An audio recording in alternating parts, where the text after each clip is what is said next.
Yo hayi bafethu siyawuphumla sakulala ngoxolo ndiyanixelela. uScania Stewart lo wayebonakala ngongathi protector kaGeneral Shadrack Sibiya, lo wayebabolekana nala mcimbi wokwenza nemoto. Lo nini kwagqabhuka ithumba loba une-cases njengathi zininzi yonke lanto leyana. Nini kwathiwa ufuna ukuvulela amapolisa ityala loba hayi bayaxoxa yena kanazi criminal records. Jikijiki phethu yabuya i-SAPS. Hayi usiphethe Mbengwane usebuyile futhi.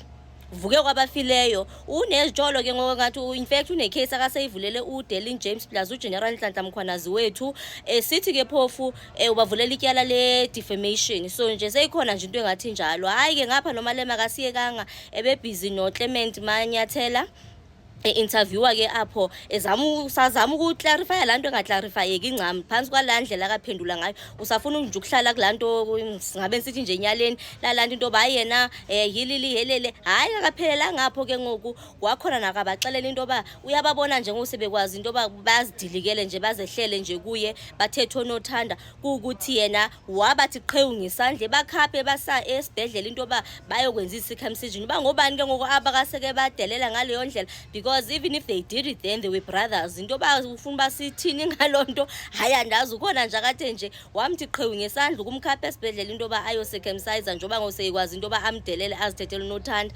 Singeyafuni nokwazi ncam ke phofu into ba ngubani ngoba ayizusinceda nganto lonto leyo. Nje uphinde ke wayithetha lonto leyo into ba nje hayi kwakhona lapha ndazi noma sekefuna ubaxabanisa ke ngoko General Nhlanhla Mkhwanazi plus uNational Commission uFani Masemula apho seke sithi khona uGeneral Nhlanhla Mkhwanazi njoba yike wathi akakwazi nokubhala i-email uNational Commission uFani Masemula wathi ayizizinto wayezive ngoGeneral Nhlanhla Mkhwanazi yena wayezithetha ezoba uNational Commissioner akana capacity ncam. Yilento eqokelela nje abantu besimami isifazane ubona i-deputies zakhe abasondele naye kungabantu besimami. Hayi uthethe nje unothanda wazehlela wathoka wenyuka into nje ngathi njalo.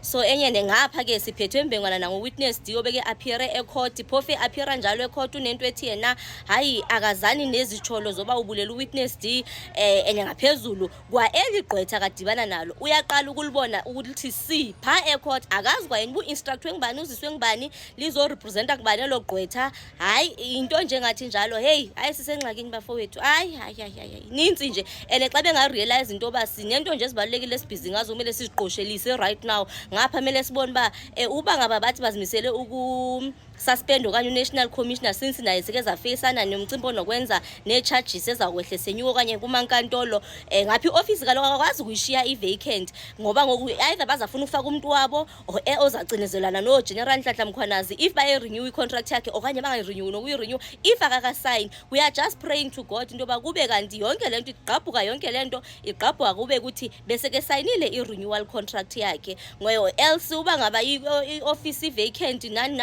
hayi nje bangabe bethatha yena uGeneral Nhlanhla Mkhwanazi bemenza i-National Commission. Hayi asinangxaki sisi South Africans nje singabe siyivuyela lonto leyo ukwenzela into yoba ingathi lo mzuzu emanye equqana nasezikhoti uNational Commissioner ngaphi office ibe isheka i-vacant.